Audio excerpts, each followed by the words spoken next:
Sardine Trésor mitondra tsiro amin'ny fiainantsika isan'andro, manolotra anao ny vaovao. Sardine Trésor amin'ilay tiako be. Bonjour. Mitondra antsika amin'ny tontolo andronao. Bonjour. Zioantsika jiaby. Manolotra ho anao ny vaovao.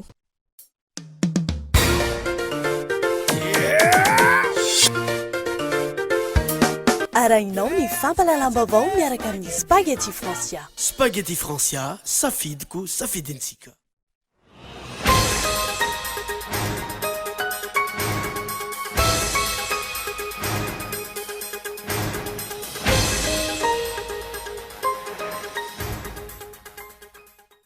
Tsy nisy ny feonan'ny filoham-pirenena tamin'ny mpanao gazety androany taorinan'ny fanokanana tamin'ny fomba ofisialy ny tranomboky eny Tambarinandriana. Teboka maro momba ny fiainam-pirenena nefa no iandrasana fanazavana avy any aminy. Ampiasa menaka mavesatra ny eto amin'ny tambazotra famokarana n'Antananarivo, tsy maintsy mbola iaina amin'ny gazoalina kosa ny manodidina n'Antananarivo.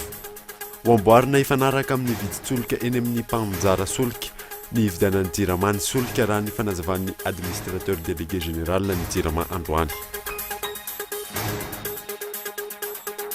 Trangana fitsaram-bahoaka 5 indray mitranga tao anatin'ny 420 ora farany manerana ny nosy. Maty avokoa ny 4 tamin'ireo ary miady amin'ny fahafatesana ny iray. Nanao etsika fanairana ihany koa ny mponina ao anatin'ny fokotany 12 ao Manakara ny farany herinandro lasa teo. Naembotra amin'ny fotoana tsy voafaritra ny fitsarana ny raharaha famonoana ny mpitsara Rehavana Michel tamin'ny taona 2012. Raha ny fanazavan'ny mpisolo vava tsy tontosa araka ny tokony ho izy ny baiko ny lalàna ny fampiantsoana ny akamaroan'ireo voasoringitra amin'ny raharaha.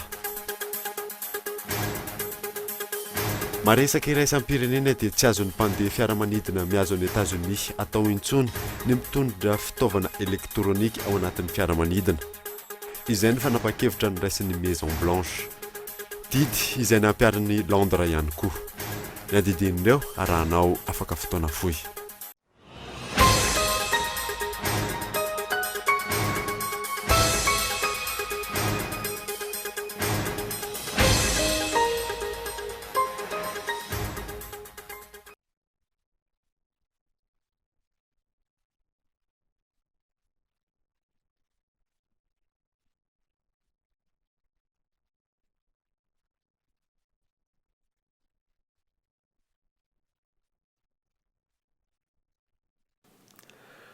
Finaritra tompoko lasy tompoko vavy manasanao ary anaraka ny fampalalam-baovao ny Kolo TV hatramin'ny farany anombotsika ny vaovao dia tsy nisy ny feonan'ny filoham-pirenena tamin'ny mpanao gazety androany taorin'ny fanokanana tamin'ny fomba ofisialy ny tranomboky eny Tambarinandriana. Teboka maro momba ny fiainam-pirenena sy ny zava-misy iainan'ny vahoaka malagasy amin'izao fotoana izao nefa no iandrasana fanazavana avy any amin'ny fanadatiany Gaëtan Andriatsilavo.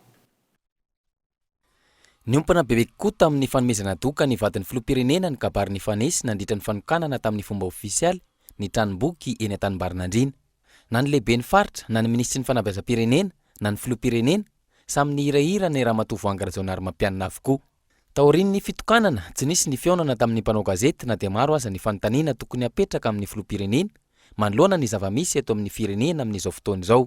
Ohatra amin'izany ny fitsaram-bahoaka ITCRO, ny fahantrana sy ny sosialim-bahoaka, ireo orinasa-panjakana toy ny JIRAMA sy ny Air Madagasikara, ary indrindra ny momba ny antoko-mpanohitra.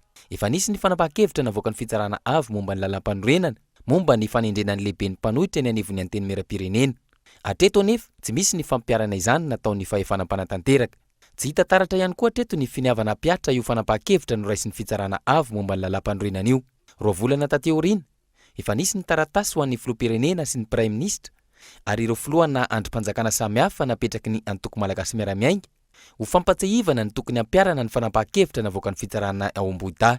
Raha tsehivina, ilaina ny fijoroan'ny mpanohitra ao amin'ny anteny mera-pirenena isiny ny ady hevitra demokratika madio sy mangarahara. Raha tsy ilaza afa-tsy ny momba ny fifanarahana ara-bola ataon'ny Madagasikara sy ireo firenena vahiny.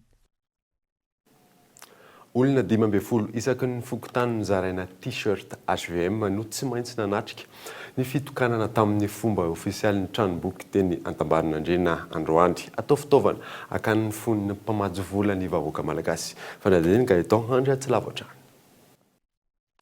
ary izany natonganay androany ny fampitoana amin'ny ireo vahoaka n'Antananarivo renivohitra fa tefa metoky aminao zay président hoe manan'olona betsaka ianao eto Antananarivo renivohitra reo izy ireo any matofolo ampahany any reo nitoana potsiny raha ny faniriny ny filoha-pokotany vehivavy rehetra eto amin'ny Antananarivo renivohitra ireo tsisy bangana iray fa reo daholo izy rehetra ny filoha-pokotany lehilahy moa any anatinatiny any fa betsaka koa izy ireo ny tonga tahak'izay ny fanambarana nataony lehibe ny faritra Analamanga nandritra ny fandraisam-pitenenana nataony teo anoloan'ny vahoaka sy ny filoham-pirenena ny mifanohitra amin'izany anefa no zava-nisy raha ny loharanom-baovao azo no terena tsy maintsy nitondra olona 12 ny tompon'andraikitra isaky ny fokontany miisa 20 eto Antananarivo renivohitra no terena tsy maintsy nanao t-shirt HVM ihany koa ireo olona ireo olona avy amin'ny fokontany ireo ankoatra ny mpianatra sy ny mpanabe no nanatrika ny fanokanana nisy ny fanomboana karne ho an'ny ankamaroan'ny fokontany raha ny rehetra nahita izany ary fantatra ireo tompon'andraikitra ihany koa no ny tahotra sy ny tsindry mety hiatra amin'izy ireo any aoriana ny safidy angina ireo sefy fokontany tafaresaka taminay anahoana no ahafana mampandroso ny tany sy ny firenena raha ny tranga tahaka izany no mitoy vahoaka vonina seresy lahatra ary manaiky ny tsitrapo no afaka mampandroso fa tsy terena natambazana vola na ampitahorana amin'ny tsindry maro samihafa no ny fananana fahefana ny zava-misy aloha atao fitaovana hakanany fony ireo mpamatsy vola ny vahoaka malagasy ary araotona ihany koa ny fahavoazan'ny vahoaka hitadiavana vola anatsarana sy ahafana maneho ny antokon'ny fitondrana ohatra amin'izany ny fahavoazana taorian'ny fandalovan'ny rivodoza farany teo ankoatr'izay hitataratra teto Antanimbaranandrina ihany koa ny fanaovana fampelezan-kevitra mialohan'ny fotoana fietsika izay niteraka korontana teto amintsika hatr'izay ka nahatonga ny firenena tafiditra ao anaty fahantrana lalina efa vita amin'ny fanoloran'ireo fitaovana sy fiara nampiasain'ny CNT ny CENI hoy ny tompon'andraikitra eo anivon'ny CENI tamin'ity androany ity nambarany tompon'andraikitra ihany koa fa maleo tena ny CENI fanadadiny Iona Saina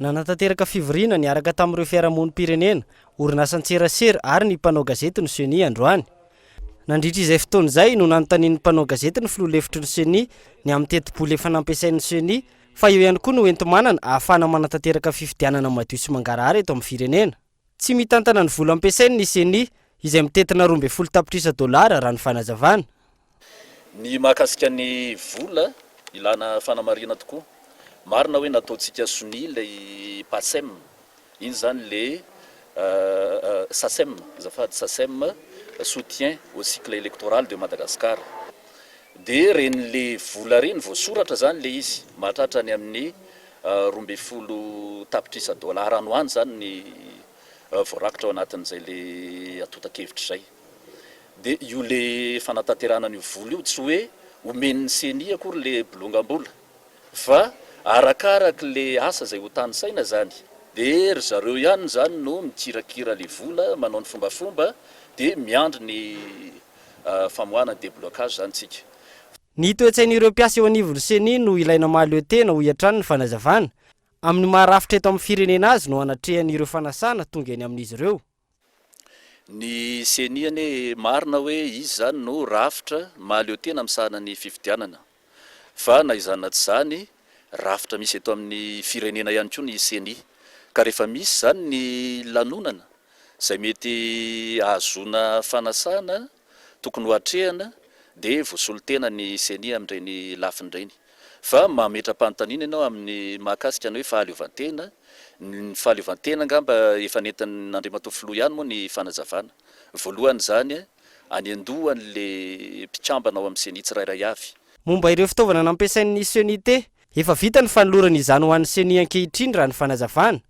ny aiky kosa ity tompon'andraikitra ity fa mbola misy ireo mpiasa teo aloha no mitazona izany fitaovam-panjakana izany momba izay fifidianana izay hatrany maro ny olom-pirenena no mbola tsy manana kara-panondrom-pirenena hatramin'izao hoy ny sekretera jeneraly ny KMF Knoe ary tompon'andraikitra amin'izany ny fanjakana ny lesika hita treto mbola tsara ho amafisina dia be dia be ny olom-pirenena eto amintsika izay tsy manana ny karapanondrom-pirenena, tsy manana fahafahana ho amin'izany dia ireny izany tokony ho amораina hatrany hatrany indrindra tompon'antoka ny fitondram-panjakana amin'ny fanamorana izay ahafahan'ny olom-pirenena tsy ankanavaka mahazo an'izay karapanondrom-pirenena izay. Raha ny zava-misy mbola commune maro no tsy nahazo ny subvention ahafana manatanteraka ny asan-davanandro toy ny fanamboarana ny karapanondrom-pirenena. Inona no antony tsy hanomezana izany subvention izany? Ho an'ny mpanara-baovao, misy ny fikasana hanomezana ny CENI ny fanamboarana ny karapanondrom-pirenena, rafitra izay tsy tokony hanatanteraka izay andraikitry ny commune. Ampiasa menaka mavesatra ny eto amin'ny tambazotra famokarana Antananarivo. Tsy maintsy mbola iaina amin'ny gazoil kosa ny manodidina Antananarivo amboarina ifanaraka amin'ny vidin-tsolika eny amin'ny mpanjaran'ny solika ny vidianan'ny JIRAMA ny solika raha ny fanazavan'ny administrateur délégué général ny JIRAMA tamin'ny ity androany ity. Fanadininy mianta Randriana io. Mbola misokatra ho an'ny rehetra ny tolobidy ho an'ny famatsiana menaka mavesatra ho an'ny orinasa JIRAMA araka ny nambaran'ny tompon'andraikitra androany. Hodinihana ny vidin'ny solika ho ampiasain'ny JIRAMA aoriana io. Ny paikady dia ny hoe amin'ny prix eny amin'ny pompe no atao référence fa tsy prix calculé tahaka ny hatr'izay izay nahafaty antoka ny JIRAMA ny fampiasana azy. Ny fividianan'ny orinasa JIRAMA ny gazole raha tsy ahivina no fototra voalohany miteraka ny faty antoka ho an'ny orinasa Iora ny fanazavan'ny Paitoekarena. Tsy mbola mivoaka treto ny tedi-bidy marina amin'ny fividianan'ny JIRAMA ny solika izay fantatra fa mihoatra lavitra amin'ny vidiny tokony ho izy. Ny fanaovana mangarahara amin'ny fitantanana orinasa io no andrasana amin'ny mpitantana vaovao. Mandidina ny €20 treto ny antota taratasy voaray ho an'izay ho tale jeneralin'ny orinasa raha ny fanazavana. Ary ny olona tsy maintsy raisiny eo dia izay olona afaka anarina ny JIRAMA zany ny eritreretina fa vita anarina ny JIRAMA, tsy anana an'izay ilay toetra manaja an'izay bonne gouvernance izay. Voalohan-daharana amin'ny fanarenana ny JIRAMA dia fametrahana ny bonne gouvernance, fitantanana tsara sy mahomby. Mbola ambany ny tahan'ny fahazahoana herinaratra eto amin'ny firenena raha ny tatra navoaka ny banky iraisam-pirenena izay manodidina ny 400,000 mponina. Ratsy anefa ny kalitaon'ny famokarana sy ny famatsiana. Ankilan'izay be loatra ny vola mivoaka amin'ny famokarana saingy tsy ahitana vokatra. Ireo rehetra ireo no mampiakatra ny famatsim-bola omeny fanjakana malagasy ny orinasa JIRAMA. Ny fitantanana ny orinasa no tokony atao mangarahara tsy hisy ny famatsim-bola raha ny fanambaran'ny banky iraisam-pirenena hatrany. Raha tsy ahivina, efa notanterina teto amin'ny Cool TV FM mahakasika ny tokony ampiasaina ny menaka mavesatra sy ny isin'izay tolobidy izay. No lavin'ny tompon'andraikitra anefa izany no ny tsy fahafanana piditra izany teto an-toerana. Fotoana maro teoriany sy ny fatiantoka goavana teo anivon'ny orinasa JIRAMA no taitra ny tompon'andraikitra iroso amin'izay tolobidy izay. Mbola mametraka fepetra amin'ny famoahana ny ampahany manaraka amin'ny famatsim-bola amin'ny FEC ny FMI. Ny iraka tamin'ity volana martsa ity ny tapitra saingy mbola mitoy ny fifambidiniana sy ny tombanezaka tao amin'ny fitondrana malagasy. Fanadidiny Fezo Rafaly. Tsy mbola ho atao anatin'ny fotoana fohy araka izany no amoahana ny ampahany manaraka amin'ny famatsim-bola FEC ho an'i Madagasikara. Ho an'ny taona 2024 tafiakatra 700 miliara ariary ny famatsim-bola omen'ny fanjakana malagasy ny orinasa mpanjakana JIRAMA raha toa ka mitentina 300 miliara ariary zany ho an'ny taona lasa. Ny tombon-dray araka izany io famatsim-bola io raha toa ka ny nanajanona izany no takin'ny FMI tamin'ny fitondrana. Ny olany haintany no voalaza fa antony fampiakarana io famatsim-bola io. Raha ny fantatra nefa ny fividianana solika sy ny fanofana milina no isan'ny votoatan'ny fandaniana ho an'ny orinasa JIRAMA raha ny fanamarian'ny Paitoekarena. Mihoatra 500 ariary isaky ny litatra ny fividianan'ny orinasa JIRAMA ny solika raha tokony ho latsaka lavitra ny mahampanjifa lehibe na grand consommateur azy. Ny toetry ny andro indray ny voalaza fa antony tsy maintsy ampiakarana io famatsim-bola omena ny orinasa JIRAMA io raha ny fanazavana. Fa ny contexte angiaka tamin'izany dia aiza moa nahafaha namokatra herinaratra raha tsy teny fotsiny tsika hoe mandidina Antananarivo eto satria mandeha hydraolika anio. Ka raha ohatra ka tsy misy ny io raha mazava ho azy fa raha tsy te samy maizina eto ngamitsika dia aritsika ihany mety menimenina avy teo dia ahoana ty délestage raha avy ty afaka miteny ministre ny finance hoe andao hoajantsika 250 milliards ty vazaka ave zany ho zakatsika ave zany ka io mba misy fijerevana an'le contexte ihany zany anatin'izay fa raha ohatra ka justifie ohatran'io izy everika tsy tena hoe problème zay. Ankoatra ny orinasa Jiramafy apetrataky ny tahirim-bola iraisam-pirenena ihany koa ny fanadiovana ny trosan'ny compagnie Air Madagascar izay tsy fantatra ny sandany marina. Ity compagnie ity izay nisafidy ny compagnie Air Austral ho mpiara-miombina antoka aminy. Ny iraika amin'ny 30 Mey no hosiniavina ny fifanarahanm-piara-miasa izay ankehitrito tsy fantatra mazava ny antony ny safidianana ny Air Austral. Fa eo amin'ny fitadiavana ny partenaire stratégique io dia misy critère raiky voazanao tsy napelaka. Critère mazava izy ireo misy manamaraka mba tsy velaka hoe inona marina no andrasana amin'le partenaire. Ino andrasana amin'ny lafiny teknika, inona sy amin'ny lafiny ara-bola, io amin'ny lafiny commercial zany hoe inona no azo andrasana avy aminy afanitarana ny ampaintahany Air Madagascar. Misy critère maro izy ireo ary tsy zahay Air Madagascar nanao ny fanediadina sy les propositions avy amin'ny olona samy hafa ireo fa misy compagnie zany expert consultant nanampy anay no anio ka rehefa nodinihana ro critère reo rehefa hoe mifanaraka tsara amin'le zavatra andrasany Air Madagascar dia tonga tamin'ny fanapahan-kevitra conseil d'administration hoe laza gouvernemanta hoe raha ny sinakay dia Air Austral zany no partenaire azona miadresaka. Fepetra fahatelo taky ny tahirim-bola iraisam-pirenena ihany koa ny fametrahana ny fahamarena toeran'ny vola malagasy. Paikady hatrena izany ny fanavoazana ny lalàna mifehy ny banky madinika sy ny famatsim-bola raha ny fanazavan'ny gouvernoura ny banky foiben'ny Madagasikara. Na eo aza ireo fepetra ireo tsy nisy ny fampanantenana na antoka azon'ny fanjakana malagasy ny ampahany amin'ny famatsim-bola FEC izay mitentina 320 tapitrisa $. Issu des discussions en cours, le conseil d'administration de FMI pourrait examiner la première revue de la FEC ainsi que le... Ny filankevim-pitantanany FMI dia hanao ny tombanezaka hatrany amin'ny fanomezana ny ampahany amin'ny FEC sy ny tatitra hatramin'ny volana Jona 2022. Vao avy niatrika olana i Madagasikara raha tsy laza afa-tsy ny rivo-doza farany teo sy ny ezaka natao amin'ny fitadiavana mpiara-miombonantoka. Mikasa noho ny dinika izahay sy tombanezaka izahay sady tsy mbola azo lazaina ho vitsy zany.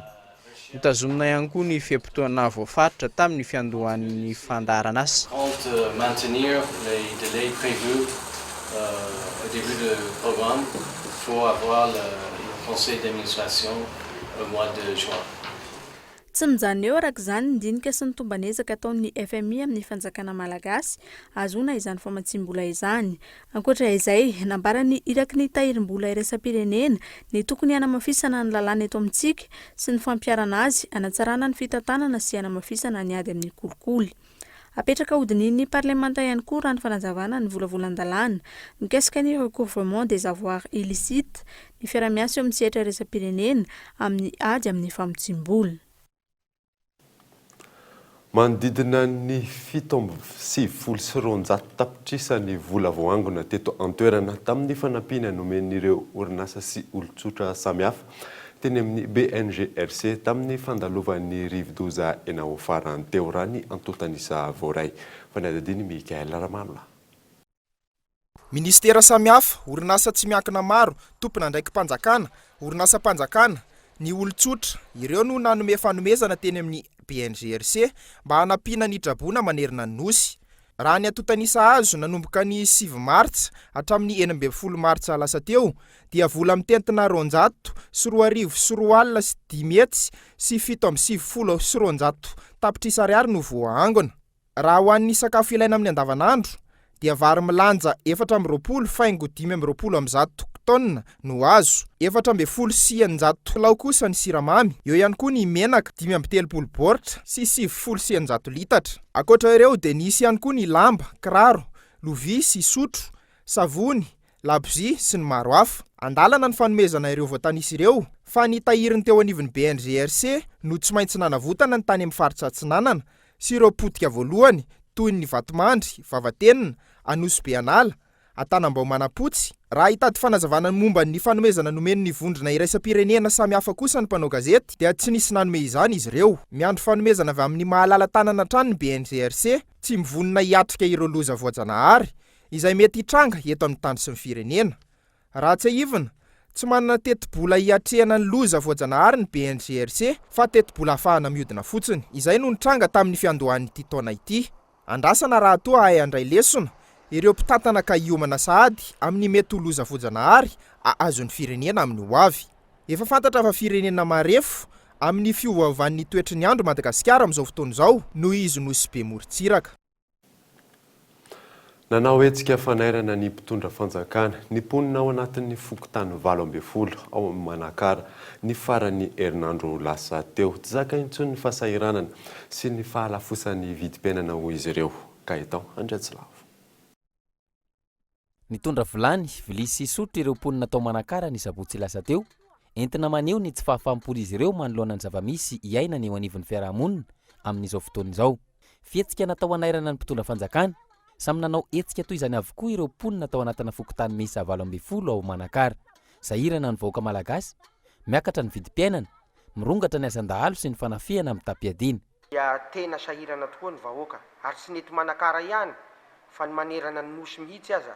Ary eto zahay dia manentana antsika vahoaka manerana ny nosy mba hiara isalahy aminay vahoaka eto Manakara koa ianareo mba samby hanao hetsika ho fanairana ny fitondram-panjakana.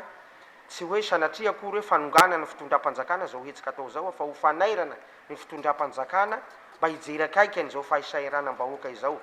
Satria dia tena mikaikaina tokoa ny vahoaka ny amin'ny fisondrotry ny vidim-piainana, indrindrandrindra ny amin'ny vidim-bary zay tsy misahatra mitombo amin'izao fotoana zao miangavy ny fitondram-panjakana zany zahay amin'ny alalan'io hetsika io mba hitodika amin'izay amin'ny vahoaka ary hijery akaiky ny fahasairanam-bahoaka. Satria akoatran'izay moa zany dia misy ihany koa ny fahasairanana ateraky ny délestage, ny tsy fandriam-pahalemana, ny fahasairanana maro samihafa. Fa voalohany teto amin'ny firenena no nahitana ny vahoaka madinika any ambanivohitra nanao hetsika ampilaminana anairana ny mpitondra fanjakana tahaka izao. Midika izany fa efa mahinika ny firenena iray manontolo ny fahasairanana. Midika ihany koa fa efa tsy zaka intsony ny fahoriana mianjady ka mahatonga azy ireo hanao hetsika fanairana tahaka izao. Mbola itoy ny hetsika fanairana ny mpitondra fanjakana ataon'izy ireo raha ny fanazavana azo. Nampidramin'ny vahoaka malagasy fahefana hanao asa fampandrosoana ny mpitondra ka tokony hijery vahaolana maharitra ao amin'izany ho fametrahana ny filaminana ary indrindra ny fanatsarana ny sosialim-bahoaka. Trangana fitsaram-bahoaka 5 no indray ny tranga tato anatin'ny 420 ora manerana ny nosy. Maty avokoa ny 4 tamin'ireo izay niaran'izany ary miady amin'ny fahafatesana ny iray. Tsy misy hatreto ny vahaolana tao aorian'ireo tranga maro samihafa nifanesy hatramin'ny fiandohan'ny taona. Fanadiny Fezora Valy. Tato anatin'ny 420 ora farany trangana fitsaram-bahoaka 5 no nitranga teto Madagasikara. Tranga izay lasa mahazatra ny rehetra ary tsy mahataitra intsony ny fahenoana azy eto amin'ny firenena. Io maraina io tao Befotaka, distrikan'ny Mahabo, faritra Menabe, lehilahy iray nandroba tamina tsena kely no niaran'ny fitsaram-bahoaka rehefa noenjehin'ny fokon'olona. Torabato, daroka, hitsaka sy tsatokantsy no nahafaty azy. Io maraina io ihany koa tao Ambatofolaka Fianaratsoa, mpamaky trano tratra maraina no maty niaran'ny fitsaram-bahoaka. Omaly kosa, zazalava 20 taona nangalatra labiera iray kajô sy biskuit no maty ny fokon'olona tao Berenty, faritra Atsimo Andrefana. Ramatoa iray malaza ho mpangarim-bava ihany koa no maty nodaroan'ny fokon'olona tao Antsirabe. Ary tany Antsiranana faharoa, lehilahy iray nanendaka finday noho ny fanenjehan'ny fokon'olona. Ity farany izay miady amin'ny fahafatesana. Saika hita amin'ny fanehoan-kevitry ny olona amin'ny tambazotra tserasera manoloana ireny tranga ireny tsy fandraisana ndraikitry ny fitondram-panjakana izay mahatonga ny vahoaka hanao fitsarana ho azy. Tsy mahatokony mpitandro ny filaminana sy ny fitondrana intsony ny vahoaka eny fotony. Ny tsy fahitan'ireo tompon'andraikitra vahaolana manoloana ny fahantrana lalina iainan'ny vahoaka malagasy. Hatreto tsy voafeny filaminam-bahoaka. Tsy ahitam-baholana ny fanafoanana ny fitsaram-bahoaka sesilany eto amin'ny firenena. Ny famerenana ny fahefana amin'ny vahoaka sy ny fanamafisana andina-pokon'olona ifanaraka amin'ny lalàna no ahafahana manaisitra tsikelikely izany raha nambarany manam-pahaizana sy mpahay lalàna. Manoloana ny zavamisy any amin'ny tapany avaratry ny nosy amin'izao fotoana izao nanao fanambarany ireo sojabe avy ao Analalava. mitaky ny amoahana ny zanak'izy ireo nahiditra amponja izy ireo ary isan'izany ny loholona Lilson René de Roland fanampanazavana.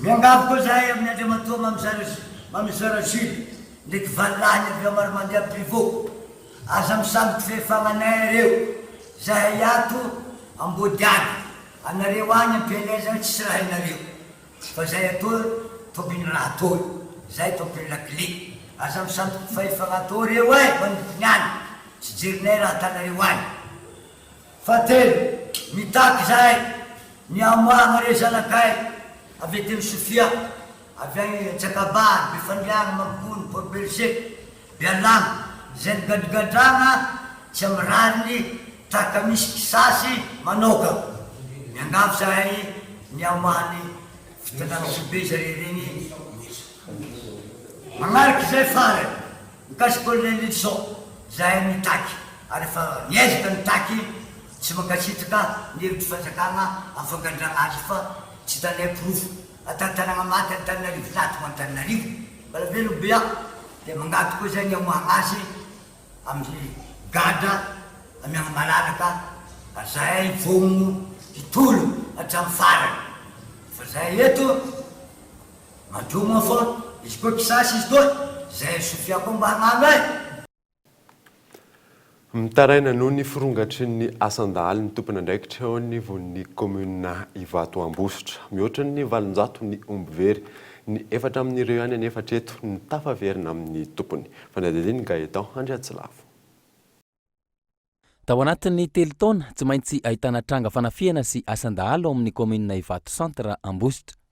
Manao andiny 720 lahy ireo dahalo manafika, mirongo fitaovam-piadiana mahery vaika ary samy fanehatra amin'ny mpitandro filaminana. Ankoatr'izay, amin'ny 3 na amin'ny 4 ora tolakandro ny ora fanafian'izy ireo. Falepalemana tena isanandro ndray alina dia misy arkin-tanakefatra ato anatin'ny commune ary aiza koa ary sepiso ary tena efa isanandro ary tsy niditra alina sony izy amin'ny taty afara fa misy efa midimapolo lahy tena miditra ny aty amin'ny faritra aty amin'ny sud-est aty commune aty moa zany Ambatombo sy ndretra iny tena milatra fa misy gendarme tena mifamaly agnaminy fa tsy raha rahiny mihitsy tena aomby efa tafahidy eo ambala fa mbola tafavoaka antao ihany dia reo visy ary alany aby miditra andrano koa izy avy eo dia alany hatramina tsia hatraminy akoho sy ny vorona rehetra manontolo eny an-tokotany alany teo tena ravoravo tanana le vahoaka zany tena tsy plaso misy ny hoe ahoana ny zavatra atao fa tena fizarena misy fetraitrany be zany zay na ny anerena vahoaka sy na hoe saranao ohatrany efa manahirana be satria isarana ny fiaina maty moa dia efa tsy tenina sy ny maratra sy rehetra manontolo amin'le voativitra ndraika misy efa orosatro vory tahaka an'izao ny hita maso zay le vodina bala avy amin'le kalaky ny kômisy mastransisy efa tsy tokoana avy reo amin'ny faritra fiadanana faritra Ambomaso reny tonga aty manafitra eny fa tena namaly ny gendarme tamin'izay tena namaly fa sanatohitra azy mihitsy berovisy izy miary izy arakaraky le mandeha efa misy namany mizerizery daholo izy atao hoe 5 teto efa ila tafakatra 70 izy efa avy akaikaiky nambody rano sy mihoatra makany fa tena jerena fotsiny. Miravoravo tanana vokatr'izay ny mponina, tsy afaka mivoatra, tsy afaka miary, tsy afaka mandray an-tanana ny asa fampandrosoana ny faritra misy azy ireo. Ny mpitandro filaminana ihany koa etsakelan'izay, tsy afa manoatra noho izy ireo vitsy anisa. 20 kilometatra mialana Ambositra nefa ny misy ny komuna Ivato, izany hoe tokony isy ny fepetra raisy ny tompona andraikitra anafoanana ny asan-dahalo any an-toerana. Raha tsy ilaza fa tsy ny fanantevenana ny isan'ireo mpitandro filaminana, ny fanaovana fahiran'ireo mpanao asa ratsy tsy hivoaka ny faritra. Hatreto aloha, tsy hita taratra izany ary tsy mbola misy ny vokatra azo tsapahitanana. Raha ny fanazavana, manodidina ny 700 ny omby efa very, ka ny 4 tamin'ireo ihany no efa tafaverina tamin'ny tompony. Nitoy tamin'ity androany ity ny fitokonana nataon'ireo mpitatitra olona mampifandray any Ambanja sy Diego. Tsy nisy ny zavatra tapaka nandritra ny fivoriana izay nitanterahana omaly. Io no nasaina. Tsy nisy ny marimaritra iraisana nandritra ny fivoriana teo amin'ny mpitatitra olona mampifandray any Ambanja sy Diego sy ireo tompona ndraiky mpanjakana izay nitanterahana omaly arivo. Tonga namonjy ny fivoriana teo anivon'ny OMC sy ny prefet ao Antsiranana. Mpamily sy tompona fiara ary lehibena kooperativa vitsivitsy kosa ny tonga ny vory niaraka tamin'izy ireo. Tamin'ity androany ity, misy amin'ireo mpamily no nanambara fa hiverina hiasa ny ampahany maro amin'izy ireo kosa manohy ny fitokonana efa tonga ny antoerana ihany koa ny fitaovana anamboarana ny lalana raha ny fanazavan'ny mponina azonay tamin'ny Antsoatarby. Ny zava-misy Kedego zao no mikasika iny grève nataon'ireo mpamily any Ambanja Dego iny. Mbola sasany tolona misy toy amin'ny grève fa sasany kosa dia efa tiafy. Olon-tsotra somary sahirankirana satria sasany zao efa tena tia handeha nefa mbola nisy ady-hevitra be manoloana ny samy mpamily izany. Fa tenen'ny zareo avy amin'ny mpamily sy ny tompony fiara zany raha miresaka amin'izareo maly tsy asa tsy angala tsy aka service mihitsy n'androany raha ohatra hoe tsy efa hita fa mitomboka le asa fanaovan-dalana zany ny zava-misy aty Antsiranana amin'izao fotoana. Andrasana araka izany ny fiatombohan'ny asa fanamboarana ny lalana izay mampitohy Ambanja sy Dego. Ny faratsiany lalana izay mandany fotoana hoy ireo mpamily. Antony, miamitombo ny ora andehanana, lany vola amin'ny fikarakarana fiara ihany koa ireo tompona fiara sy ny mpitondra, kely anefa ny vola miditra. Raha ny fantatra, ireo lavaka sy lalana tena ratsy ihany no voakasika izao fanamboarana ho tanterahany izao, fa tsy araka ny nampanantenain'ny filohan'ny Repoblika roa taona lasa izay. Antony tsy asan'ireo mpamily eny an-toerana. Izy ireo izay mahatsapa fa vonjy rano vaky no ataon'ny mpitondra fa tsy mitady vahaolana maharitra. Naempotra amin'ny fotoana tsy voafaritra ny fitsarana ny raharaha famonoana ny mpitsara Rehavana Michel tamin'ny taona 2024. Raha ny fanazavan'ny mpisolo vava tsy tontosa araka ny tokony ho izy ny baikon'ny lalàna. Fanadidiny Mikael Ramanla. Tsy tontosa ny fampiantsoana izay tokony natao tamin'ireo mpitandro filaminana voasaringitra amin'ny raharaha namonoana mpitsara Rehavana Michel tamin'ny taona 2024. Araka izany dia tsy tanteraka araka ny tokony ho izy ny fitsarana izay natao androany fa mihemotra amin'ny fotoana manaraka. Raha ny fanazavan'ny mpisolo vava n'ireo mpitandro filaminana, tokony narahana araka ny tokony ho izy ny nanaovana ny fampiantsoana tamin'ireo olona manodidina ny 730 voasaringitra tamin'ity raharaha ity. Dia tsy maintsy amenao fotoana 7 andro le olona raha ohatra samby eto Antananarivo ihany ka eto mitsaraina le izy hoe 7 andro mba ahafahany manomana ny fiarovan-tenany.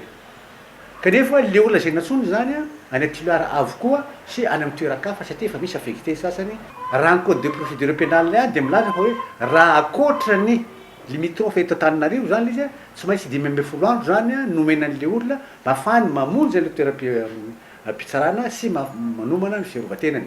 Fa ireo rehetrarehetra ireo zany tsy tanteraka avokoa satria tamin'ny 14 mars zany voavoarainy huissier ohatra ny Toliara ville zany. Iatsona an'ireo polisy any Toliara misy ary olona anankiray roa telo efatra dimy eto Antananarivo mihitsy le olona. Tsy voarainy mihitsy ary tsy nomena akory sy atsona izy. Raha ny fanazavana trano dia maro no mety ho antony tsy nahatonga ireo olona izay nahazo ny fampiantsoana. Entsekilan'izay anefa nisy ny fanakanana sy fizavanana nataon'ireo foko 12 tamin'ny fiara hiazo any Antananarivo nijery ireo mpitandro filaminana nanomboka omaly. Isan'ny nangatan'ireo solon-tena foko 12 ireo ny hitsarana ireo mpitandro filaminana ny toerana. Dia ireo ray aman-dreny ao anatin'ny foko 12 eto Toliara miaraka amin'ny tanora vitsivitsy zany dia nandeha tena amin'ny fokontany Akoronga.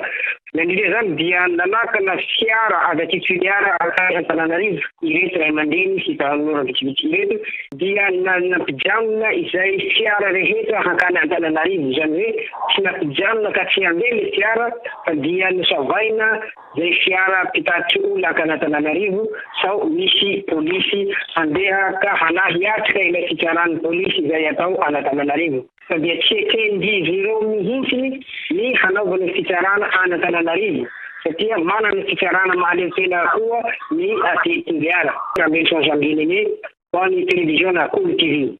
Sarotra araka izany ny fitsarana ireo manam-pahefana eto Madagasikara, mifampiaro ireo mpiasa-panjakana na inona zava-mitranga na fametrahana rafitra matanjaka ho an'ny vahaolana amin'izany. Rehefa misy ny rafitra matanjaka, rehefa manaraka ny lalàna ireo mpiasa-panjakana eo am-panatanterahana ny asany, eo ambanin'ny lalàna avokoa ny rehetra tsy hakanavaka na inona toerany na inona ndraikitra sahaniny. Lafim-baovao hafa kosa indray dia ny faritra tsy minosy hatramin'izay ny fantatra misedra ny ahitany tamin'ity taona ity nefa tonga teto Antananarivo izay ahitany sy tsy fahampindrano izay. Maro no antony mahatonga izany. Fanadidiny Jessica Randriambolona. Ny faritra atsimo hatramin'izay no fantatra fa hianjadiny tsy fahampindrano. tamin'ny fiandohan'ity taona ity anefa tonga teto afovoantany izay tsy fampindrano izay kely ny rotsakorana ka niteraka itany ritra araka izany ireo renirano ka ny enana anaraka izay ihany koa ny fahafana mamatsy rano teto Antananarivo. Raha ho any eny anivony sampana mpamantatra ny toetry ny andro, ny tsirairay no tokony ahay andanjalanja ny fandanian-drano mba hisoroana ny tsy fampiana. Ka le hoe kajiana ny rano zany a dia ny tsirairay aloha zany any an-tokantrano a dia tokony tsitsy an'izay rano zay fa tsy tokony andanindany foanany. Raha ohatra any amin'ny firenena hafa zao tsika rehefa tena tsy ampy ny rano a dia hoe tsy mahazo manasa automobile aloha na tsy mahazo manondraka zaridaina amin'ny fotoana voafetra. Dia izay zany ilaina amin'ny tsirairay mihitsy ny hoe alohantsika any a tena mitsitsy ny rano any an-trano araka ny tena tokony ho izy. Tsy ahivina fa nankalazaina androany ny andro maneran-tany hoan-drano. Raha ho any Madagasikara, mbola maro ireo faritra no tsy mahazo ny rano fisotro madio. Mila ezaka mafy araka izany ny famatsiana rano fisotro madio manerana ireo faritra ireo. Amin'izay fotoan'izay, isan'ny fanohitra ny fampandrosoana ny fahazoana rano fisotro madio. Ho salama ihany koa ny ankabeazan'ny vahoaka malagasy ka afaka hiatrika ny asa mandrarany. Alohan'ny anarantsika ny vaovao ara-kolontsaina, ny vaovao ara-panatanjahantena ary ny maresaka iraisan'ny pirenena dia tahaka ny mahazatra ireto misy dokam-barotra.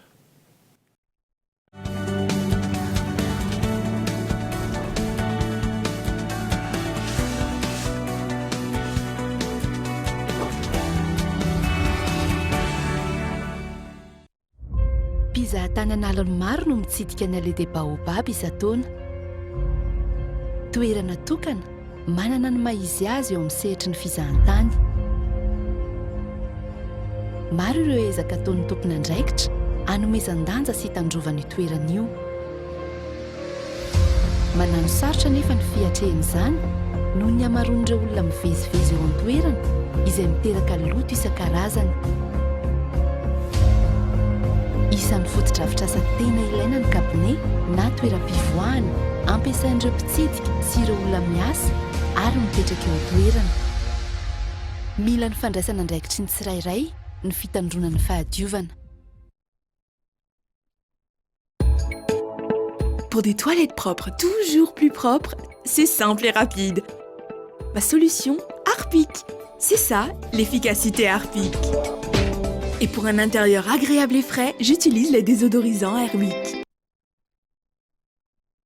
Tu crois qu'elle est comment la vache qui fait du curry? Elle est toute carrée comme le curry. Ou alors elle est rallongée pour faire plus de boulets. Moi je crois qu'elle a un masque et une cape bleue.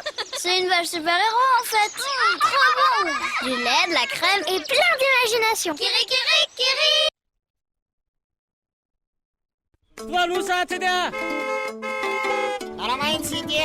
Maro namantsika ny tena te olo-pirenena afaka. Izany hoe olo-pirenena manana ny zony sy manefa ny adidiny amin'ny tenany sy amin'ny fiarahamonina. Raha mba fata mantsy fa tsy afaka mamindra haingana. Manana olana nefa izy ireny amin'ny fivezivezeny satria mety tsy mahita na tsy mahare na koa misy olana amin'ny vatana sy ny sainy. Mbola manahirana ireny namantsika ireny ny fitaovam-pitaterana ampiasaina eto amintsika. Isika piarahamonina koa moa manao izay mahamenatra azy matetika. Misy miala ve ohatry mibahana be mihitsy ane zany beky azoko zany aloha mihitsy aloranga azoko mamaka sisangely fa tena ndao ifanohana, ndao ifanampy ka hivezivezy malalaka ny namantsika manana fahasembanana. Misy miala ve severa ora amsia mba haingakaingana kely ianao fa zange mba maiky. Fitaterana milamina mampiaty ny olona rehetra.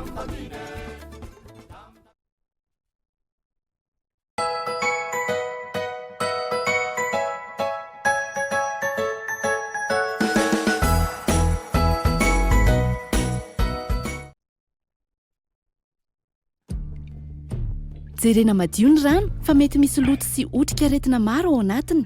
Ampangotrao na mampiasa suro na sodisy alohan'ny hisotroana ny rano. Teraka aretina maro ary mety hitarika hatramin'ny fahafatesana ny fisotroana rano tsy voadio. lalao spaghetti français agoavambe mandray sanjara manomboka izao ka hatramin'ny 12 aprily 7 fa loka marobe no zarainy toy ny séjour anosy be ho an'olon-droa scooter télé écran plat 42 pouces sy loka maro isan-karazany ka manangona logo spaghetti français miisa 5 miaraka amin'ny code barre izay hitanao andamosiny fonosana asiana anarana sy fanampina anarana adresy mazava numéro téléphone azy karapanondro ataovy anaty valopy aralefaso amin'ny adresy Sofia distribution Tanjombato boîte postale 3975 Tana 101 ny fisarena dia atao eo amin'ny le parvis de l'hôtel de ville Analakely roambroapolo aprily 7 am'raika amby folo ratoany tombola spaghetti français safidiko safidintsika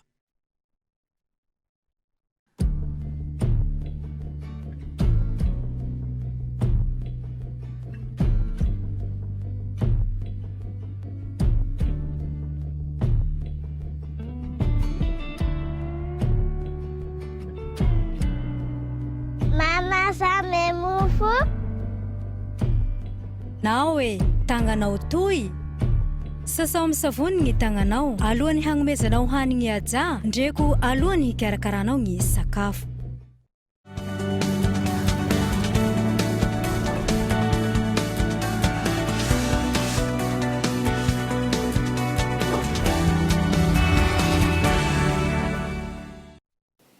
miverina eto amin'ny fampalalam-baovao isika anatanteraka etsika fampirantiana ny WMG na ny Wednesday Morning Group ny fahavalon'ny volana aprily ho avy izao izay atao ao amin'ny Carlton Anosy miombana amin'ny resaka sakafo mafilotra no hita amin'ny toerana io amin'izay fotoana izay fanadadiny mianta randriana ivo toy ny hetsika fanampiana efa nataony Wednesday Morning Group hatrizay izy amin'ny 9 aprily avy izao ny hetsika fanongonana levée de fonds karakarain'izy ireo fampirantiana sakafo mafilotra maro samihafa no tanteraina mandritra fotoana io mafiavaka le izy zany dia comme Madagascar zany tsika mpamokatra chocolat ary tsika ny malaza hoe tsara cacao indrindra zany maneran-tany dia mipaka koa moa ty ho avy dia mba nararotona zany sady mba manakaiky mipaka mba afaka mividy chocolat ny olona dia amin'ilay gourmandise misy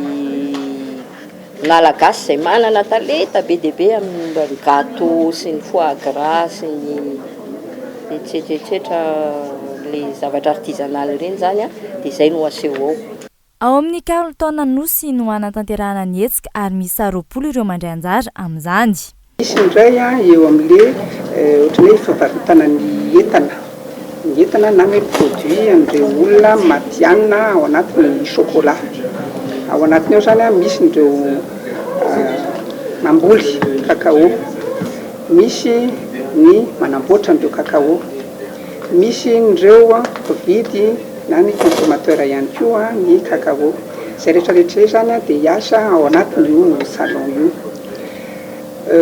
natsonona ireo ao anatin'ireo acteur ao anatin'io salon io zany dia satria levée de fonds fatsiva ihany hoe levée de fonds izy io mba ohatran'ny soratra hafa kely zany amin'ilay hoe fitadiavam-bola ho anay entina hanampiana ireo olona sahirana monina ao koron-drano an-dranomahery ny fanampiana sy ny vola azo amin'izany raha ny fanazavana trany fianakaviana manodidina ny 500 no azo tombontsoa vokatrizay ny antony nanaovanay an'ity salon de chocolat ty zany deuxième levée de fonds anay mba azahoana vola bebe kokoa mila vola misimisy zay mba hanatsarana ny fari-piainan'ireo mponina ao ambadika ao satria ary zareo asa raha hitanareo itoerana io ta tena sahirana dia sahirana ny mponina ao ka ny tanjonay zany dia mba hanatsara ny tontolo iainany dia mba hanentana azy amin'ny fahadiovana sy ny hanentana azy mba hitaiza tsara ny zanany aoriana zany 3 ariary ny vidim-pidirana mandritra ity hetsika fampirantiana chocolat ity raha tsy ahivina fikambanana manampy ny sahirana ny Wednesday Morning Group izay niorina ny taona 2017 ny tanora atreto ny tena liana amin'ny antsan-tononkalo sy ny fanoratana eto amintsika hitantaratra araka izany ny firoborobon'ny asa soratra tononkalo miroborobo manaraka izany ihany koa ny alatra sanganasa fanadadinina dia rakotondravao isika mety teza hiato kely anompitompojery ny raha fotoana lasa na ny rafitra ny ezaka atsangana nokoloana mety tezy iseny tokoa anoho ny fovoarasa raha sendra voatsiary eo namanovonoana satria nitandratrano ny tsangatevintsika amin'ny ankapobeny maingy amin'ny zava-misy foana ny tononkalo iray zavatra hita sy ainana amin'ny fiainana andavanandro araka izany no atao antsoratra ho antsa tononkalo miaina amin'ny zava-misy no engaina amin'ilay soratra zany hoe zava-misy eny amin'ny fiarahamonina mety tontolo ara-politika io tontolo ara-toekarena sy ny maro isan-karazany izay misy eny amin'ny fiarahamonina manitona ny tanora kokoa ny tononkalo raha ampitahina amin'ny asa soratra rehetra antony noho izy azo ampiasaina amin'ny fiainana andavanandro ny fiatanany fo ny fitiavana ny hafaliana sy ny alahelo hatramin'ny hatezerana azy malinana amin'ilay resaka asa soratra zany dia fitrafonosany izy sy ny zavatra kanto anaty ny akanton'ilay soratra eo amin'ny tambajotra serasera toy ny Facebook no tena miroborobo ny alatra sanganasan'ny mpanoratra amin'izao fotoan'izao na izany aza miezaka ny mitady vahaolana ahafahana miaro ny izon'ny mpamorona ireo tompona andraikitra sy ireo mpanoratra ny mpamorona dia tsy mahavita maka ny zony mifanaraka amin'ny fampiasana sanganasany amin'izay mampiasa raha fanomena lalana ny eo amin'ny dia izy no misolo tena ny mpamorona amin'ny famorina ny zon'izy ireo amin'ireo mpampiasa sanganasa dia ny mpampiasa sanganasa dia izay rehetra mampiasa ny sanganasa apahibe masy amiko aloha satria izay no ny fitrandrahana ny teny malagasy ohatran'izao dia ny fananana rakobolana eo ampelantanana aloha satria izany tsy mba mamitaka mihitsy izy misy zany dia torohevitra ho azy zany ny fitsidihana ny tahalarary asina ohatran'izao mbola sarotra ny fetanteraka ny zon'ny mpamorona eto amintsika raha ny zava-misy sy ireo fitarainana voaray no jerena manana ndraikitra amin'izany avokoa ny tsirairay mba ahafahana manome lanja ireo mpanakanto sy mpamorona samy manana ny kanto sy ny mampiavaka azy ny firenena tsirairay avy raha ny tononkalo ndresahana miavaka kokoa ny malagasy noho izy mifandray amin'ny kolotsaina sy ny fomba fanao malagasy tontolon'ny fanatanjahantena kosa indray dia mbola misongadina hatrany hatreto ny kluban'ny Saint-Michel sy ny kluban'ny Managing izay ao anatin'ny fifanana taranja lomano izay karakarainy ao anivon'ny Ligue Nalamanga teny amin'ny dobo filomanosana INS Ampefilo fanadiny Daniela Ratondrarson. Nisongadina hatrany ireo mpilomano avy ao amin'ny kluban'ny Saint-Michel nandritra ny fifananana fiadinany ho tompon-dakana Nalamanga eo amin'ny taranja lomano izay nitanterahiny teny amin'ny dobo filomanosana teny amin'ny INS Ampefilo voaositra ho mpilalao mendrika indrindra teo amin'ny Sokaz Open i Mikael Rasolonjatovo mpilomano avy ao amin'ny kluban'ny Saint-Michel eo amin'ny Sokaz Zazalahy Estela Fisirabetsara avy amin'ny kluban'ny Managing no nandrombaka ny laharana voalohany teo amin'ny Sokaj Zazavavy. Teo amin'ireo vokatra hafa kosa indray mbola ireo mpilomano avy ao amin'ny kluban'ny Saint-Michel ihany no nandrombaka ny zava-bita tsara indrindra teo amin'ny lomano mifampitohy amin'ny alavirana 100 metatra in-efatra.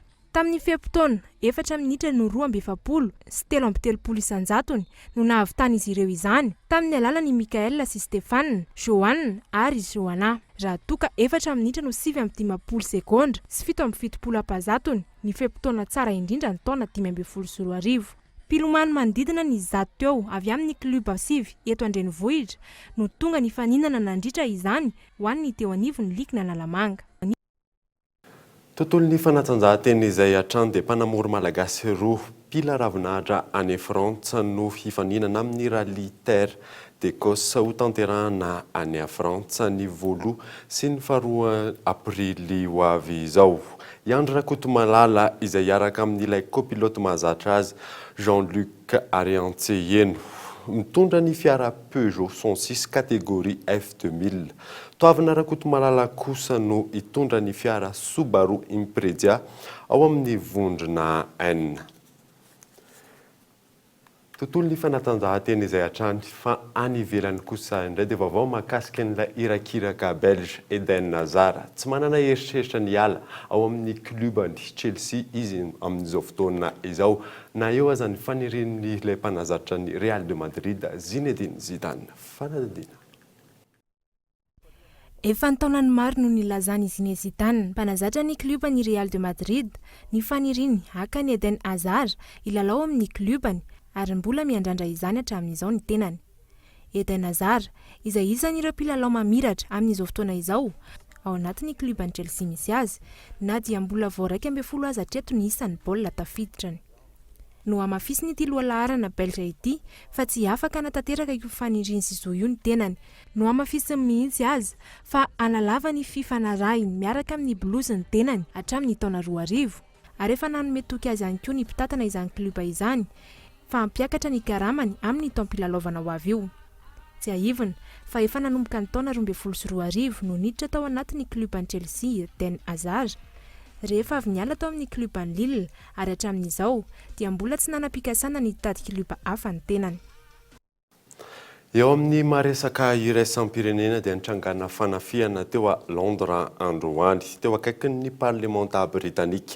Polisy iray no voatsindronantsy tamin'izany olona iray ihany koa no namony ainy raha ny vaovao iray farany ary maherin'ny folo ireo naratra. Trangana asa fiampirony ity nitranga ity araka ny nambaran'ny mpitandro ny filaminana any an-toerana. Efa voasambotry ny polisy ihany koa ilay navandoza izay nanao tsantokantsy izany. Raha ny fanadadiana natao moa dia fa na ato ihany koa ireo fivoriana tao amin'ny parlementa noho izay tranga izay.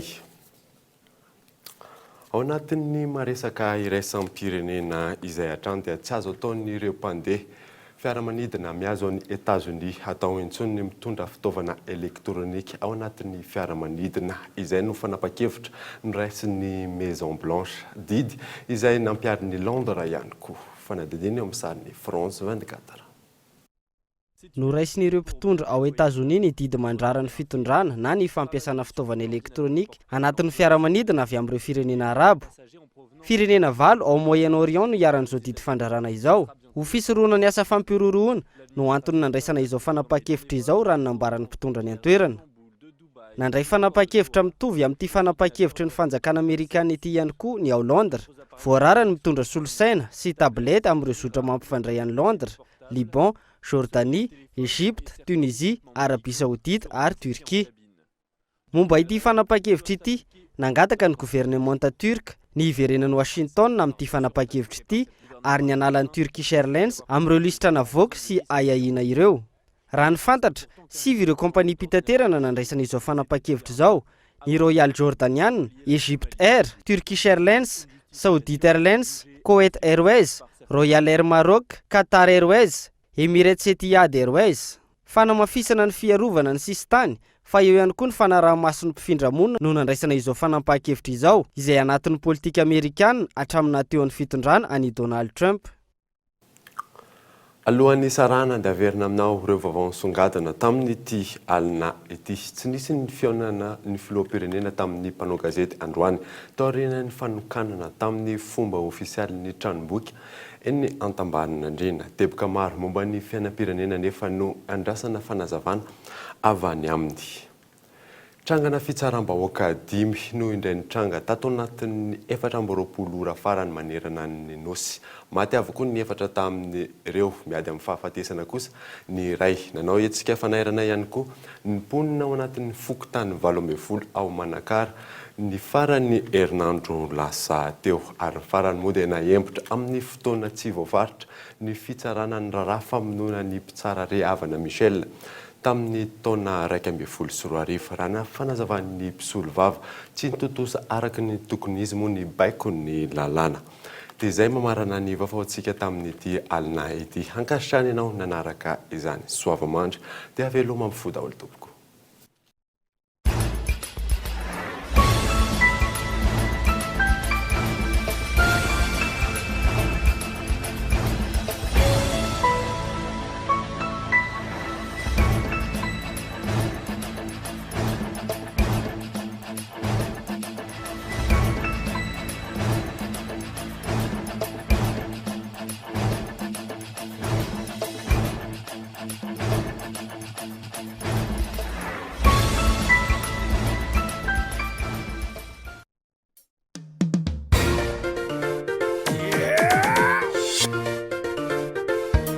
Fampalalambavao narahinao teo miaraka amin'ny spaghetti Francia. Spaghetti Francia, safidiko safidintsika.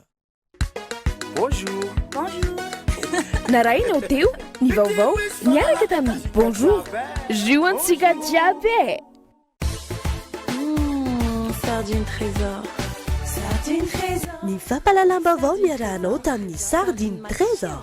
Sardine Trésor. Amin'ilay tiako be.